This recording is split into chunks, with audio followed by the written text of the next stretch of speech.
새해를 안 봤다고 했잖아요. 신생아 새해를 아예 안 봐요. 자기는 손자 손녀가 많다고 너네 아이가 넘버 몇 번째야 이러면서 관심 없어. 나는 별로 감흥이 없어. 그 지랄하고서 진짜 신생아 반에 쳐다보지도 않아. 아예 들어오지도 않아서 체크도 안 하는 거예요. 자기 손자가 새로 태어났는데 관심이 없는 거예요. 관심은 오로지 제레미 퇴근하면 버선발로 나가가지고 아 우리 아들 뭐 했어 오늘 좋았어 뭐 이러면서 막 같이 요리하면서 같이 설거지 하면서 얘기를 끊이질 않는 거야. 진짜 미친 듯이 얘기를 해. 끝도 없어요 제레미랑. 근데 그렇게 애 아빠를 미친 듯이 얘기해버리면 뭐냐면 애 아빠인 제레미가 나랑 교대할 시간이 없는 거야. 그 엄마랑 노느라고. 제레미가 그러니까 내가 막 이렇게 눈치를 주니까 애를 보려고 이렇게 방으로 들어오잖아요. 그러면 저는 그제서야 내려가서 밥을 먹을 수 있어요.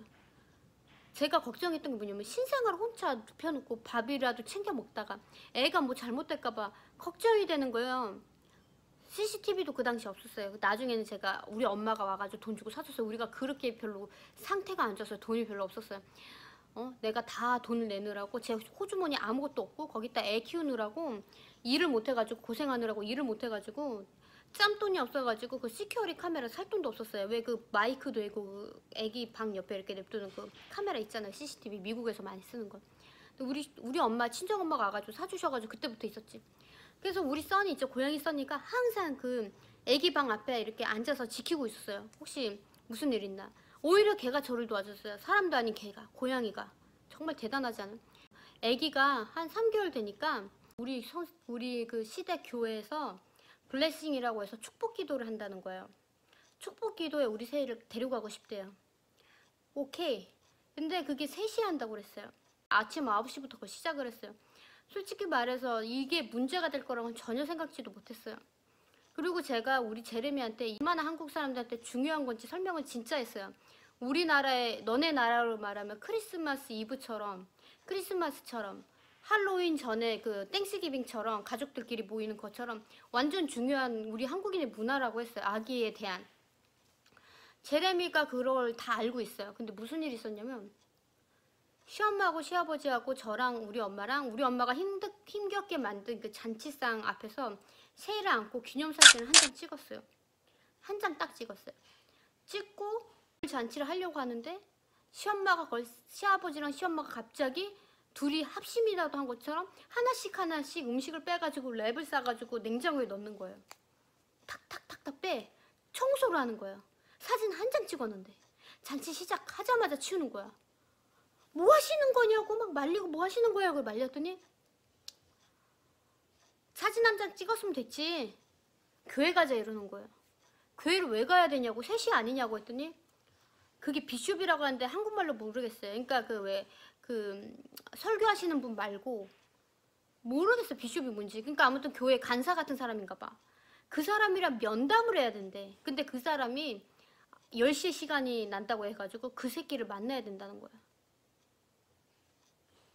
행사는 3시인데 그 사람이 업무가 바쁘니까 10시에 보자고 해가지고 10시에 간대. 나의 동의도 없이. 그래서 내가 그랬어요.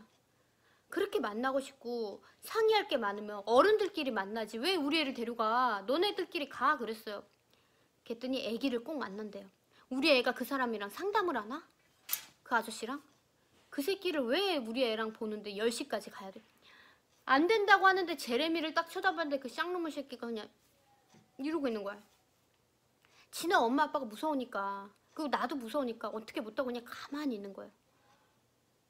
우리 엄마는 뭐야 이러고 있고 왜 상을 엎어 이러고 있고. 제가 이성을 잃어가지고요.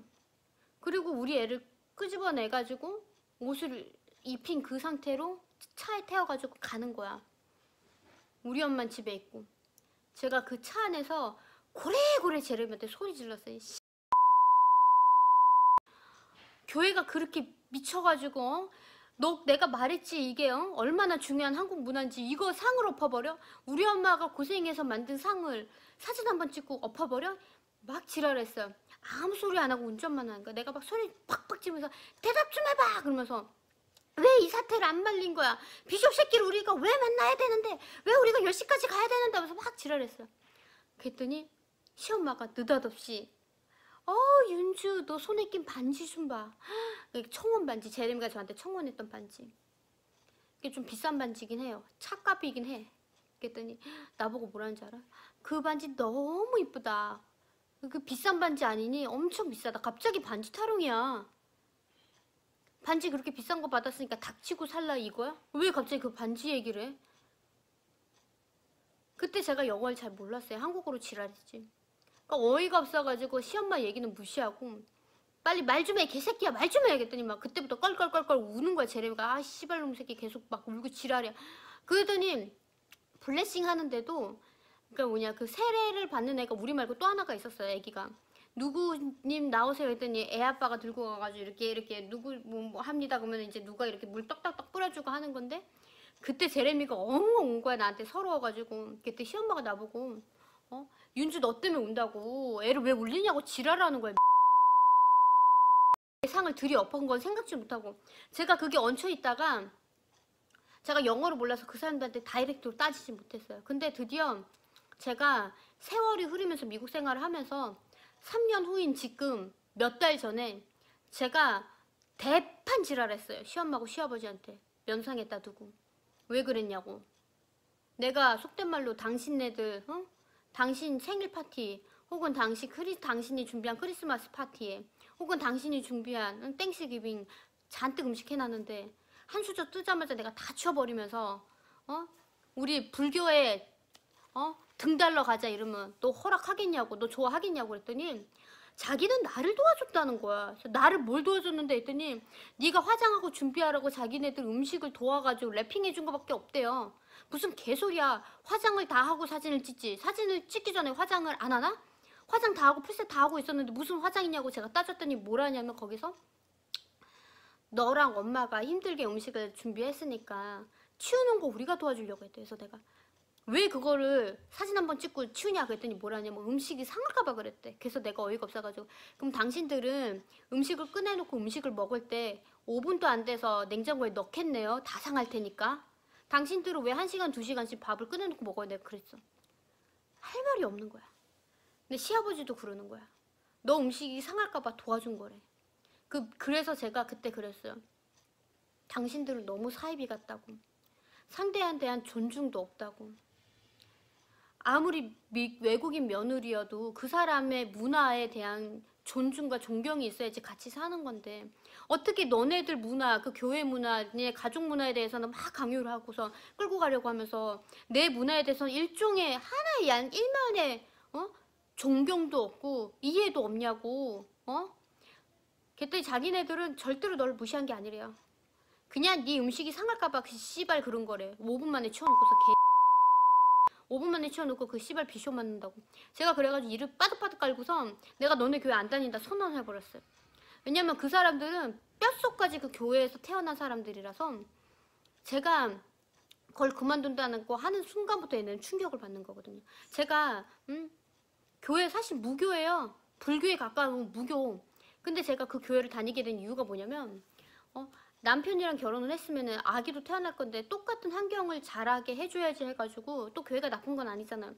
그래서 다녔던 건데 우리 시댁과 우리 그 교회 일본 여자들 미친년들 하는 짓 하고 이런 거 보면서 제가 아주 치를 던 거예요. 이중인격자들의 너무 사이코같이 교회에 미쳐가지고 제가 앞으로 왜 그런 얘기를 하는지 썰도 천천히 풀어드릴게요. 그 중에 하나 썰이 이거예요. 제 100일잔 못하게 하고서 그리고 다 치워버린 거. 제 파티 싹 엎어버린 거. 그것 때문에 저는 교회 못 다닌다고 아예 선언을 해버렸어요. 충격을 받더라고요. 제가 교회 안 다닌다고 했으면 아마 저랑 결혼도 안 시켜줬 분들이에요. 그렇게 교회에 미쳐가지고. 그래서 제가 제레미 보고 그랬어요.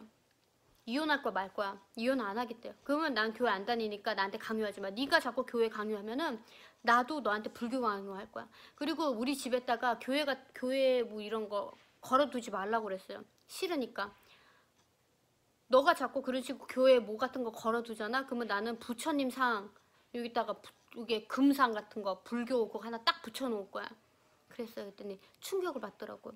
너가 교회 가는 거는 난 아무 소리 안 해. 전 그랬어요. 네가 시엄마 만나는 것도 상관없고 네가 교회 가는 것도 상관이 없어. 하지만 나한테 너네 시부모를 보라고 한다든지 아니면 나한테 교회 다니라고 우리 애 보고 교회 강요하지 마. 물론 우리 애가 커가지고 교회를 간다고 하면 오케이. 그렇지만 아무것도 모르는 애한테 교회 끌고 다니면서 강요하지 마. 내가 그랬어요. 그래서 지금 그렇게 약간 휴전선처럼 지금 살고 있는 거예요, 제레미랑. 시엄마랑은요 연락 절대로 안 해요. 근데 이 시엄마가 얼마나 웃긴 여자냐면 제 생일 때, 여러분, 제 생일 때 카드를 보낸 거예요, 생일 카드를. 저는 그래서 이 봉투 열까 말까 되게 고민을 했어요. 왜냐, 사과에 문자가 있으면은 전 절대 안 보고 살려고 했거든요. 사과에 글이 있으면 제가 마음이 흔들릴까봐, 그 마음이 흔들릴까봐 저 더 이상 그 아줌마한테 당하기 싫거든요. 이게 썰이 이게 하나가 아니에요. 여러 썰이 있는데 그 중에 하나만 푼 거예요. 당하기 싫어가지고 안 보고 싶어가지고 제발 그런 편지를 안 보내길 바랬는데 편지가 온 거예요. 카드가 생일이라고. 그냥 쓰레기통에 버릴까 하다가 큰맘 먹고 까봤어요. 뭐라고 써져 있는지 보자. 아무것도 안 써져 있어요. 사인만 있어. 그 카드 있죠? 왜 카드 같은 거 보면은 카드 사면은 그 속 안에 인쇄된 글이 있잖아요. 뭐 너의 생일이 행복했으면 좋겠다 이렇게 인쇄된 문구. 인쇄된 문구 아래 그냥 지네 엄마, 시엄마, 시아버지 사인이 있어요. 끝이야. 그리고 $50 접어놓은 $50가 똑 떨어져 있더라고. $50가 떨어져 있었어요. 어떻게 생각해야 돼요? 너무 기분이 더러운 거예요. 무슨 뜻이지? $50 먹고 떨어져라. 지금 나한테 사과를 하고 싶은데 $50 중, 아니 내가 분명히 연을 끊자고 했는데 $50를 껴넣고서 거기다가 뭐라고, 차라리 돈을 넣지 말고 구구절절하게 자기가 나이가 아무리 먹었어도요. 제가 제레미한테 승질내고 했던 건 뭐냐면, 우리도 이제 부모잖아요. 자식을 어떻게 가르쳐야 되냐면, 사람이 실수할 수 있어요. 그러면은 자기가 잘못했으면 사과해야 돼요. 그게 기본이야. 사람으로서의 기본. 잘못했으면 나이가 어리건 작건 많건 사과할 때는 해야 되는 거잖아요. 근데 그 시엄마 시아버지는 사과를 안 하고 거짓말하고 변명을 했단 말이에요. 음식이 5분 만에 상한다는 괴리를 늘어놓고, 내가 화장을 하는 거를 도와주고 싶어서 음식을 치웠다는 도, 내가 그렇게 막았는데도 비쇼 만나러 가야 된다고 그 지랄을 하더니 결국 사과 한 번도, 절대 사과 안 했거든요. 아예 이전부터 있었던 이 일 말고도 여러 가지 일이 있었는데 사과 한 적이 한 번도 없어요. 그 아줌마가 사과를 한 적이 없는데, 그래서 제가 했어요. 사과를 해야 될 거 아니야. 사과를 왜 안 하는데. 그래서 저는 그 편지를 본 순간 사과인 줄 알았어요. 사과가 없더만. 자기 사인만 있더만. 팬레터, 내가 좋아하는 무슨 캡틴 아메리카 사인처럼 팬레터 딱 보내고 $50 딱 떨어져 있고, 그게 다예요. 밑도 끝도 없이. 졸라게 빠개 치더라고요. 졸라게. 더 빠개 친 건 뭔지 아세요? 이전에 크리스마스 때, 그러니까 그 전에 이미 제가 절교 선언을 했어요. 그리고 크리스마스가 왔는데, 카드가, 시댁에서 카드가 왔는데, 크리스마스 카드가 왔는데 뭐라고 썼냐면, 제레미하고 새해 행복한 크리스마스를 보내렴 이러고 나온 거야. 내 이름 싹 빼고. 물론 제가 절교 선언을 했지만 사과도 없고 변명도 없는 상태에서 내 이름 싹 뺀 크리스마스 카드를 보니까 기분이 졸라게 더럽더라고요. 사람을 사람 취급을 안 하는 거야. 완전 무시를 하는 거야. 그래서 어떠한 사과나 뭐 변명도 받지 못하고 그냥 그렇게 지내고 있어요. 완전히 쫑이 났죠. 더 이상 이 사람들하고 현종하지 말아야겠다 하고 생각하고 있어요. 저는 이걸 문화차라고 처음엔 생각을 했어요. 그래서 잘해보려고 했고 노력을 하려고 했어요. 하지만 저는 깨달았어요. 이게 문화차가 아니라 그 사람들이 그냥 저를 무시한다는 걸.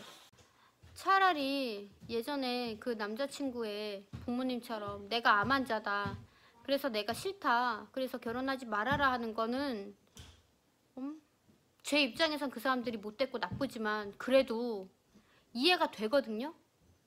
근데 지금처럼 너를 지지한다, 응원한다, 암이 뭔 대수냐 이러고선 며느리로 받아놓고 갑자기 사람 취급을 안 하는 거는 더 나쁘다 생각해요. 그런 것이. 사람을 사람 취급을 안 한다는 것이. 재밌는 건 뭐냐면, 제가 집에 얹혀 사는 것도 아니고 돈을 벌면서 오히려 제레미를 먹여 살리면서 살거든요. 지금 제레미가 똥 싸놓은 거 다 치우느라고 제가 그 아픈 몸으로 회사까지 다니고 있잖아요. 근데도 고맙거나 미안하단 말은 하나도 없고 사람 취급을 안 하고 있어요. 이해를 못 하겠어요. 그런데 자기네들은 항상 나를 사랑하고 좋아한대요. 편지에 그런 편지를 보내요. 러브 카드 같이. 그래놓고 자기네 말은 하나도 없고 사인만 보내지. 저는 그래서 제레미한테 그래요. 너가 지금 생각해보면 너가 나쁜 게 아니라 너가 저런 부모 밑에서 똥인지 된장인지 모르고 자라가지고 네가 하나도 못 배워가지고 그런 거다, 이러고 생각하고 있어요. 제가 지금 가르치고 있는데 너무 더뎌요. 다 큰 사람을 가르치려니 보통이 아니에요. 1부터 끝까지 다 가르쳐줘야 돼요. 아무튼 험난한 인생살입니다. 그래도 볕들 날이 오고 있어요. 이런 시엄마 덕분에, 이런 제레미 덕분에 제가 제 직업을 찾았으니까 제 행복을 드디어 찾았어요. 회사 다닐 때 너무 행복해요. 이렇게 행복할 수가 없어요. 그럼 여러분 안녕.